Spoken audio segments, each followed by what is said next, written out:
An abuser engages in grooming when he or she establishes rapport with a victim and then employs nonviolent means to coerce the victim into delivering a desired outcome.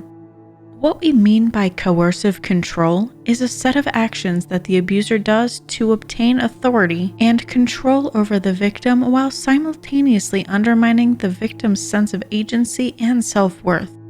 Forcing someone to do something against their will is called coercion. Finally, a common definition of a cult is a community whose members share threatening religious ideas and practices. The religious beliefs of its members often serve as the center of a cult's ideology. The leader often assumes the role of a godlike figure and utilizes his or her superior position to exert power over the followers. It's worth noting that there does not appear to be any connection to religious norms in the case today. This raises even more perplexing questions, such as the cult's ultimate goal and the motivations of its followers. It's important to remember that most people who join cults don't see themselves as doing so at the time. Additionally, the followers become so enmeshed in the rituals that they fail to see their harmful effects until after they have left the cult. Cults can also be defined as a group of people that have an unhealthy obsession with one person or one idea. Political groupings, lifestyle groups, and commercial groups are only some of the other possible foundations for a cult. In today's video, we will look at Larry Ray, a con artist who preyed on students at a New York college. Larry has a loss of identity, which allows him to freely adopt a new character depending on his surroundings. In addition to looking at the case today, we will look at Larry's background, which will show just how much of a con artist he truly was. Father to his daughter Talia, Larry was a dedicated family man. In Larry's life, he was able to break into and establish himself in a wide variety of social groups. He also worked to elevate his standing within these communities. Before diving into Larry's life, let's take a look at the key people we will be discussing. The first is Larry Ray, the perpetrator in today's case. Talia is Larry's daughter, and she has a close friend named Isabella, who begins as a victim and eventually becomes a co-conspirator during her time in the cult. The following are the other recruited young people who make up the cult: Claudia, Santos, Daniel, Felicia, Yalitza, and Iban.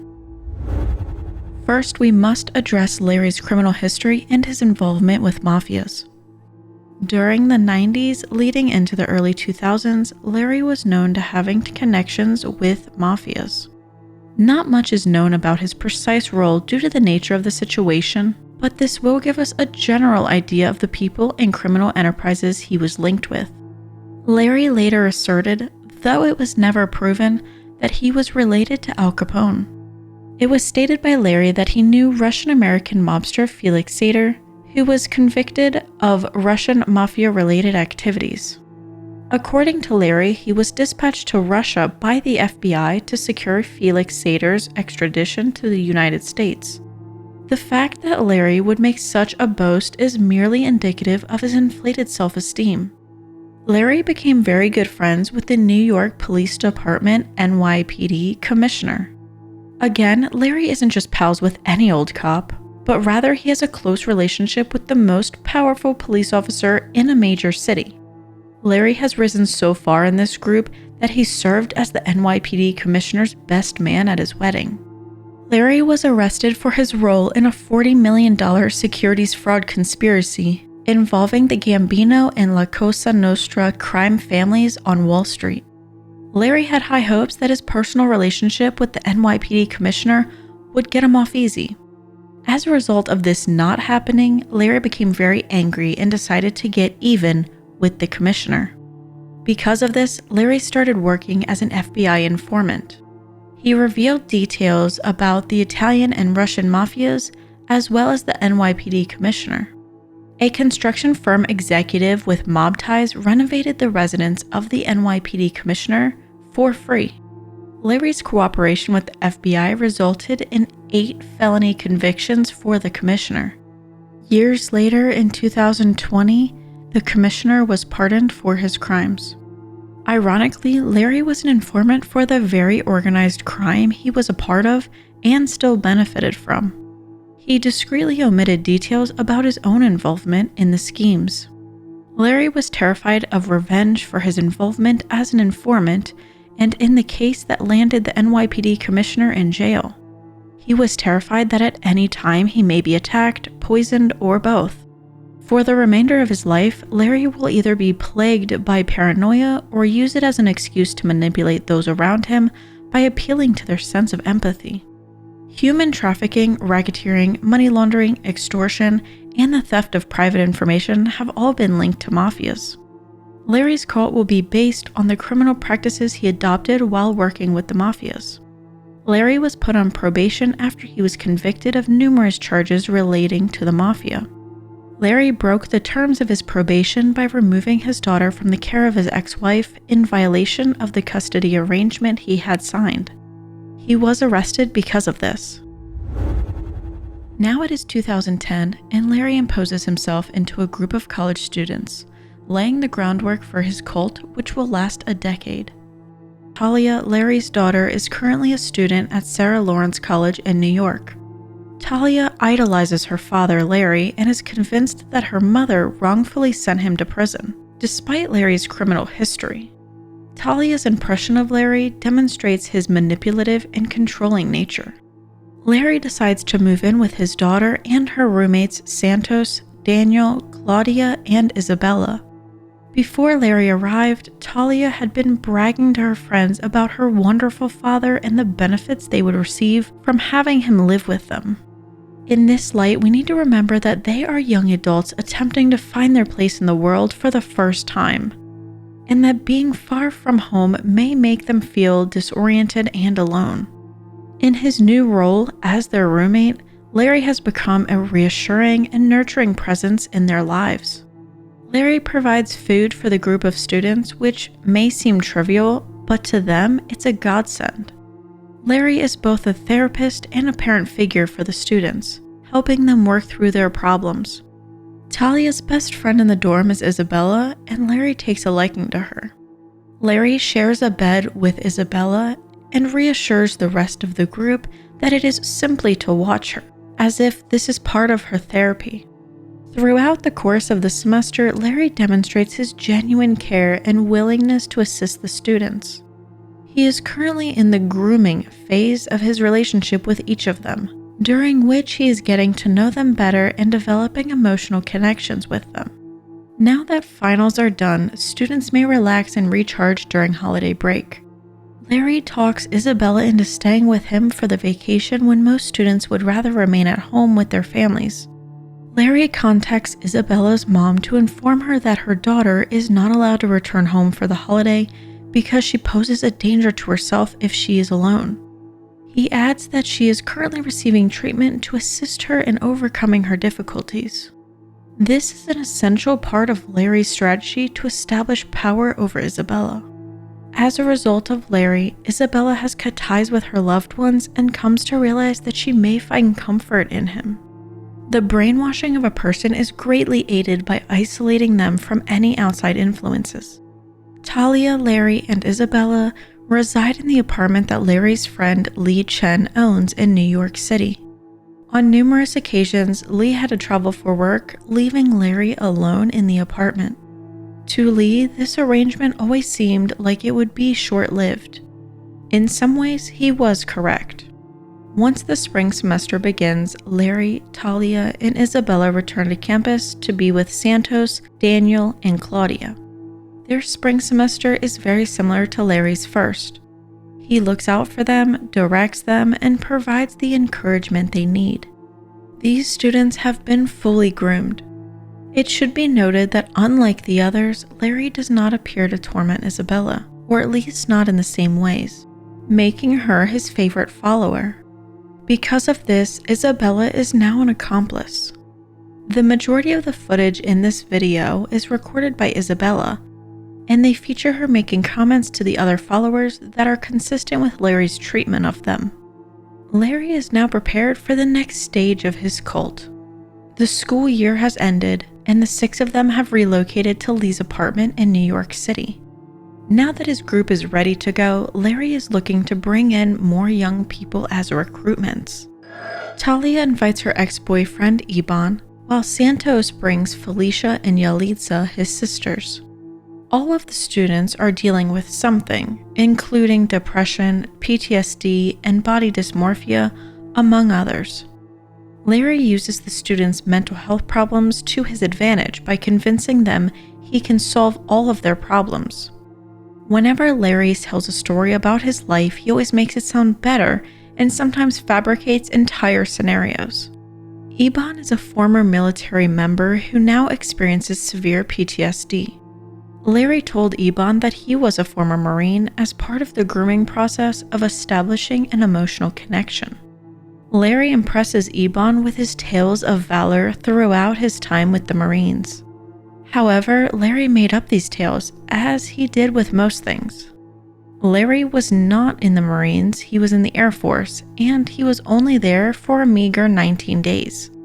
On the other hand, Iban quickly became enamored with Larry and looked up to him as a hero who might help him overcome his PTSD. Larry is an expert manipulator who can get what he wants from others even before they even meet. Larry started dating Santos' sister Felicia before she moved to New York City. Their entire relationship consisted of phone calls. This is not an absurd idea in and of itself, but Larry used his influence over Felicia to get her to have intimate encounters with other men that she recorded. Lee is horrified to see that a full-fledged cult has taken over his apartment, which was not something he agreed to. Larry has completely disregarded Lee by claiming Lee's house as his own.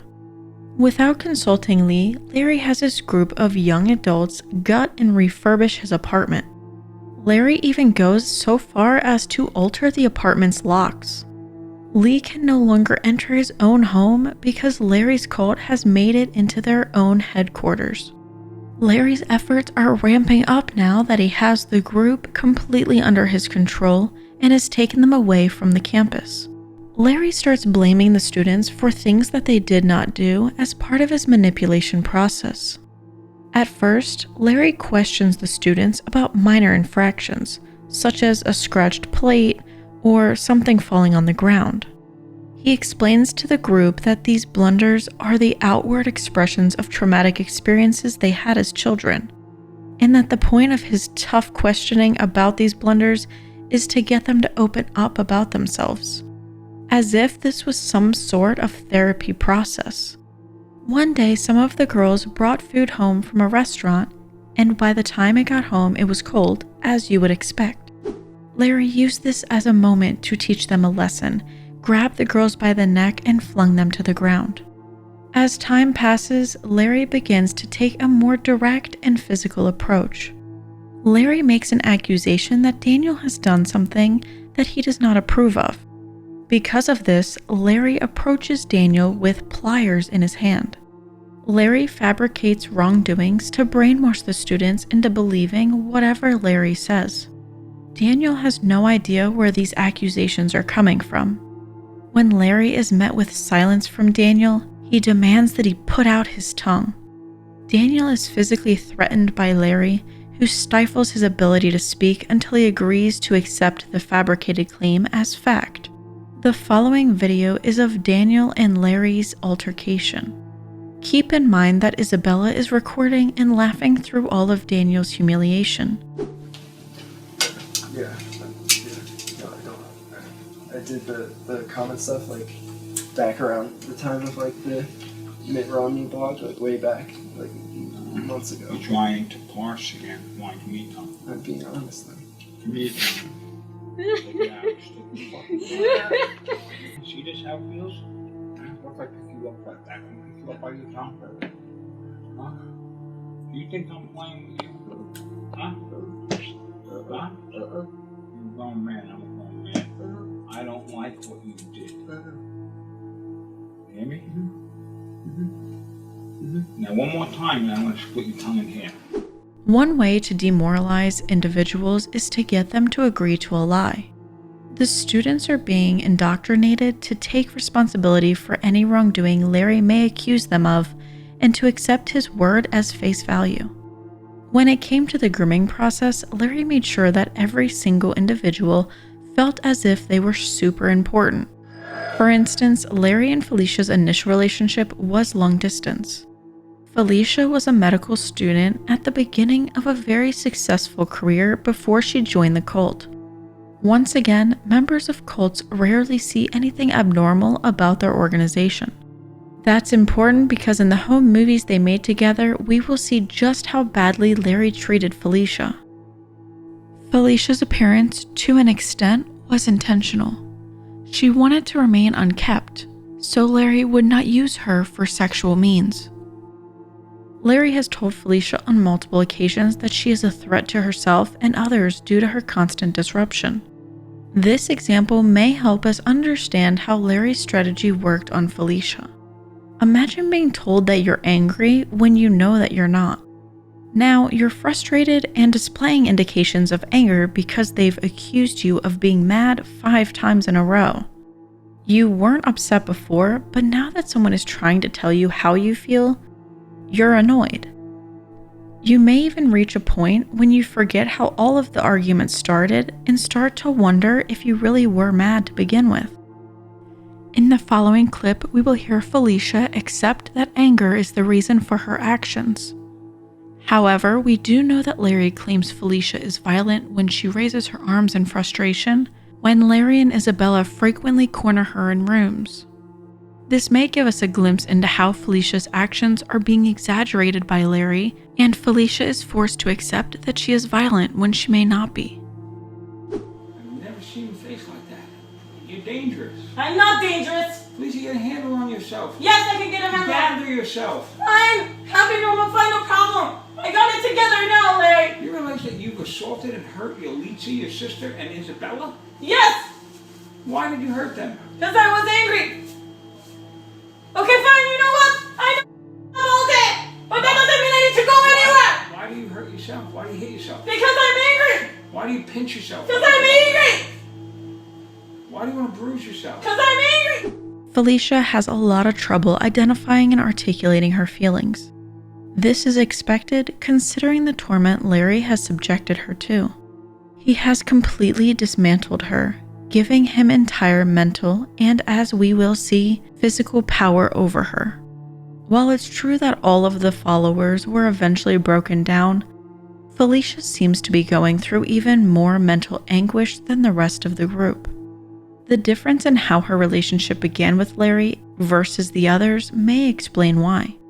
Larry and Felicia were involved in a long-distance romantic relationship, and during that time he showed her high levels of affection. Then, as Larry started to wear Felicia down, he turned her intense feelings for him against her. Though Felicia may have interpreted Larry's sudden change in attitude toward her as an act of love at first, their relationship deteriorated. As Larry sees it, Felicia's unpredictable conduct is getting completely out of control. He takes this as an opportunity to show his massive frame and dominate her physically. Larry is reminded of his power over his followers, and Felicia in particular, whenever they engage in physical contact. In the following footage, we will see Felicia struggling to resist Larry's harsh physical touch while yet accepting it on a subtler level. Sit down. I want to go to the bed. Sit. I want to go to the bed. All right, please, come on. No, come here. Listen. Larry, please don't leave me. Please don't leave me, Larry. Please, no. Larry, please don't leave me. Larry. Okay, Larry, please don't leave me. Larry, please don't leave me. I'm not leaving Larry, you. please don't. I need you to calm down. I need you to calm down. I need you to calm down, sir. I need you to calm down. Okay. Larry, please help me. Okay. Larry, please. Okay. Larry, please help me. Please. Please help me. Please help me. No. No, man. Please, Larry, no. Don't let me do this to myself, please. What would you like me to do? Please, just make me stop. Even though Larry constantly threatens to hurt Felicia, she sees him as a caregiver. Larry gives his followers a false sense of safety while also inspiring terror in their hearts. After observing Felicia's behavior, Larry threatens to call the cops on her. If Felicia 100% hated and feared Larry, she would welcome a police call. However, Felicia rejects the notion since she doesn't understand why Larry would contact the police in the first place. Her desire for no police involvement indicates a few things. Felicia, for one, is convinced that she committed the acts of which Larry accuses her, and that she deserves punishment. Another point is that Felicia trusts Larry more than the police. Finally, Felicia doesn't consider Larry's behavior unlawful since she doesn't think calling the cops would actually protect her from him. Well, that's too bad. You can't control everybody. You're not in charge of the world. Wanda, turn it off. Please don't. Turn it You off. assaulted her. Why Turn did you it assault off. Please You don't. assaulted her. I didn't assault her. It's on video, and now your outburst is. And it'll be a good thing for the police when they come. What police? So go ahead, continue. Show how you're out of control now. Show. Go ahead. Behave how you're out of control now and how it can't be helped. I'm not out of control. He said to start. He said to start talking to you, and then he wanted me to steal from you later on, and visit you and steal from you, and then to try to get pregnant. Why? Why? You wanted to be grandfather? No, it was to, like. At this point, I'm going to conclude. Because you are doing nothing but making this difficult. I think you, and I have informed you that I'm going to turn this over and others to No, the law please. enforcement authorities. Please, Larry. And Larry, That's the end please. of that. No, hold on, please. As we have discussed, all of the followers have been broken down to their core on some level. We will see Felicia and her brother Santos act in peculiar ways that will help us understand how shattered the followers really were. Larry tells Santos the only way to silence his sister is to slap himself in the face. The following video will show Santos continuously hitting himself in the face as Felicia struggles to cope with her internal self.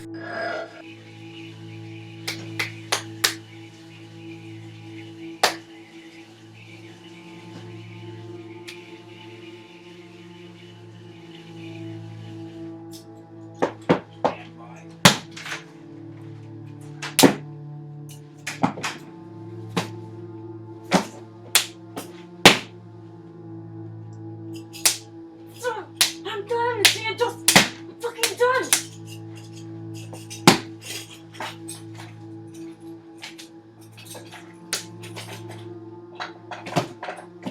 That's it. Larry's visit to North Carolina heightened his intentions with the cult. It is now a means for him to make a lot of money off of his followers. Larry takes the group to visit his stepfather in North Carolina. This is a means for Larry to pull the group further out of their comfort zone and gain greater influence over them. Larry's stepfather has a lot of work that needs to be done on his land. Larry enlists the help of his cult members in order to renovate the house for free. The followers are forced into labor. Don Hughes, an expert witness, says it is a typical coercive practice and pattern to engage in escalating grooming and coercion that culminates in things like forced manual labor. Also, degrading scenarios like this eviscerate a victim's sense of agency and ability to leave the coercive relationship. Larry hopes to monetize this situation. In order to do so, he accuses the followers of breaking landscaping equipment that they used to fix up the property. Keep in mind how Larry has already programmed them into accepting his lies as truth. That's coming in handy now that Larry's told the group they ruined the gear and owe him a ton of money. Larry manipulates his followers into extorting their families out of tens of thousands of dollars. The purpose is to make up for the claims that Larry has put on them. The group heads back to New York City, and the misery deepens. The cult is turning into a money-making scheme for Larry and believes he needs to raise the stakes. Claudia, one of Larry's followers, is forced to engage in intimate acts with paying customers. At one point, Claudia was servicing up to 5 clients a day. Larry gathers information on Claudia to use as blackmail in order to maintain control over her. Larry gets Claudia to collect all of her clients' contact information. Then Larry uploads all of that information onto a website that he has built. Larry also includes a video he shot of Claudia on his website. Larry tells Claudia that she attempted to poison him. As we've established, Larry's paranoia stems from his belief that he was poisoned by former Mafia members. He was so convinced of this that he recorded Claudia's confession that she poisoned him. This gave Larry his "see, I told you I was poisoned" moment. He resorts to his initial breakdown technique of making the followers believe his fabricated accusations. The following footage is the video that Larry uploads to the website as blackmail. And first, are you making this by your own free will? Yes. Anybody pay you? No. Anybody threaten you? No. Anybody coerce you? No. Okay. And you said you want to make this because of what? Because I just want to make it. I just want to talk about it and tell the truth. Why? Because it's destroying me not to. Let's start with Columbia Hospital. Tell me all about that. You told me about that a minute ago. Let's go. You were in the hospital. Yeah. I came up inside you 4 times. I brought poison each time. What'd you bring? I brought mercury, cyanide, and arsenic. I brought a vial of each time. And you poisoned me? Yes. You said? Yes. And where'd you put it? I put it in your food. I put it on your back. I put it in your shoes. I put it on your handles where you would touch on the bed. Put it in the bathroom where you would touch. I wanted to poison you, and I didn't care about other people. So then what did you do when I was at Columbia? I spoke to your doctor. I spoke to 2 female doctors there, and I told them that I thought that you were abusive, and that I thought that you were delusional, and that you thought that I had poisoned you, but I thought that I was like, he just pressured me into saying that. And my family, I didn't really have that good a family, and I just felt like I had to say that to get him to keep talking to me. To get what? To get you to keep talking to me. To say what? To say that I poisoned you. So I was trying to make it seem like you just pressured me into saying it. Did you in fact poison me? Yes, absolutely. Larry owns more than just the domain name for the site he makes for Claudia. Larry allegedly owns thousands of domain names through GoDaddy.com. These sites were used to launder enormous amounts of money. At this time, Claudia is fed up with Larry forcing her to work on the streets of New York City, so she confides in one of her clients. After explaining that she has no choice but to take the job, Claudia informs the customer that Larry has also posted their personal information online. When Larry learns that Claudia has been revealing too much information to the customer about the cult's inner workings, he explodes. Larry takes Claudia to a hotel room and ties her to a chair.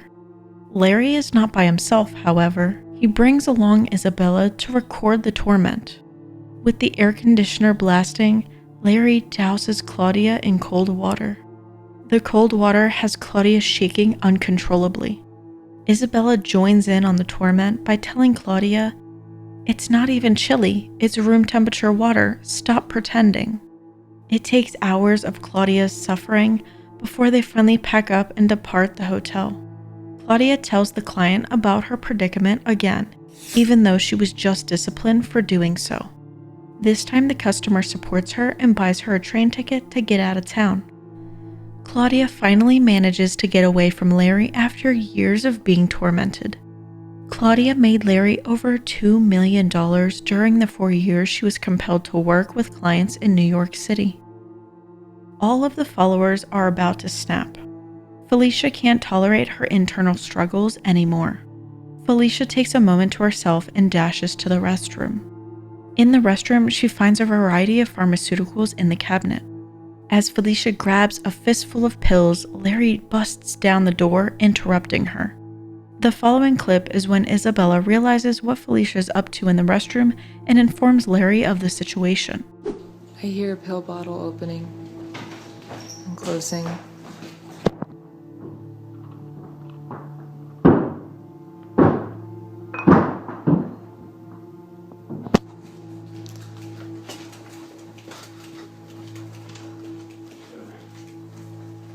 Spit them out.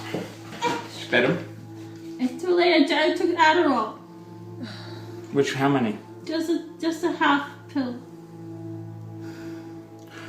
Why did you take my medication? Come on. I wanted to take. Felicia's sister, Yalitza, too tries to take her own life. Yalitza sees no way out of despair since Larry has made the followers believe that they are nothing without him, and he has isolated them from all of their loved ones. Yalitza does have her sister and brother at Larry's with her, but since they are just as shattered, they are unable to be any type of support system for each other. In the following clip, we will hear Larry ask Yalitza about ending her life. The way Larry probes Yalitza and pushes her is as if he wants to hear out loud how broken he has made her and relishes in that power to generate such misery within someone. Okay, Alice, you still want to hurt yourself? Huh? Is that accurate? I don't wanna. What? I don't wanna hurt myself. I don't know. Why was it so difficult to say that? Is that accurate? Are you being honest? If you are, say you are. If you're not, you're not. But don't say you are. If you're not, don't take being honest or not lightly. It won't be helpful to you. No, I do. I still wanna.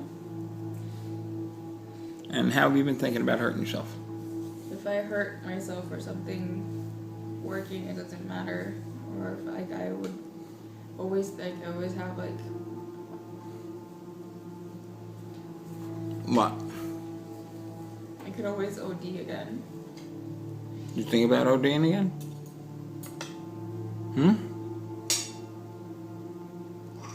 Yeah, but then that's Talk to me. What's the closest you came? but then because I already did it, then that doesn't feel like I should do it. Because that's just wrong.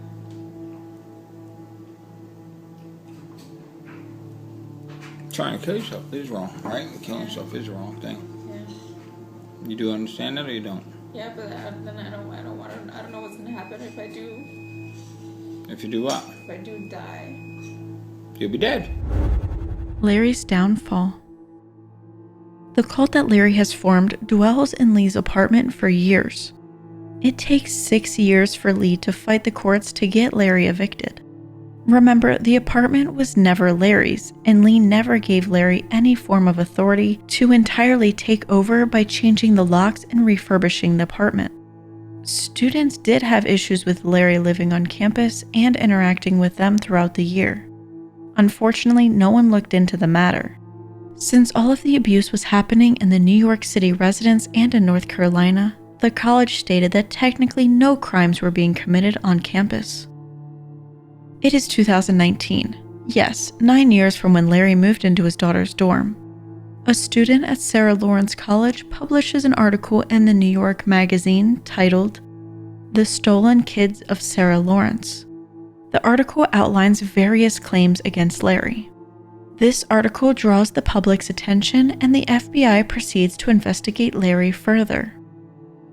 It is 2020, and Larry is found in his home lying in bed with Isabella. Larry is arrested. Remember Iban, Talia's ex-boyfriend who served in the military and whom she enticed to join the cult? Well, Iban looked up to Larry so much so that when Larry was caught for all of his cult-related crimes, Iban was so distraught that he took his own life. Larry received many psychiatric assessments.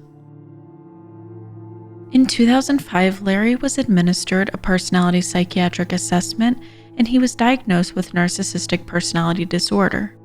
However, the examiner concluded that Larry was manipulative and controlling, making it literally impossible to evaluate in the usual clinical manner. The evaluator described Larry as a calculating, manipulative, and hostile man who masks his hostility, presenting instead a boyish, charming facade, who has tendencies which, in his mind, take him almost above the law. In 2014, Larry was administered another assessment. The psychiatrist concluded that there was no way to tell if Mr. Ray was telling the truth, and that he showed signs of pseudologia fantastica, essentially means a compulsive urge to lie about matters big and small. It is interesting to note that Larry took a psychiatric assessment in the middle of the 10 years he had his cult. Larry's trial is tumultuous. During Larry's trial, he became so ill that medics were called to wheel him out on a stretcher. This was not a one-time occurrence, however. Larry was wheeled out of the courthouse twice in 1 week. The episodes Larry had may have been a last-ditch effort to exude his control over his victims and/or an attempt to have a mistrial. One of the times Larry was wheeled out on a stretcher was when Claudia took the stand. Larry may have created this episode to disrupt Claudia's testimony, which may have been his attempt to make her feel like she did not have a voice one last time. The assumption that the episodes Larry had during his trial were fabricated is due to his history of falling ill conveniently during his trials a decade ago. Larry was charged with sex trafficking, extortion, money laundering, violent crimes in aid of racketeering conspiracy, and forced labor. As we discussed earlier, these are common crimes among mafias, which is where Larry became comfortable with committing these crimes. Larry's sentencing date continues to be pushed. However, Larry is facing a maximum of 15 years and the possibility of life in prison. Isabella pleaded guilty to a money laundering conspiracy count. Isabella also had a plea agreement in exchange for her testimony against Larry. Isabella faces a maximum 5-year sentence. Do you think Isabella was a co-conspirator or a victim? Do you think Larry always intended to have a cult, or did the power just get to his head and it formed over time? Thank you to our Patreons. We really appreciate your support. We want to give a big thank you to Buckethead, Dark Entries, Nexus, and Big Pepperoni Pizza.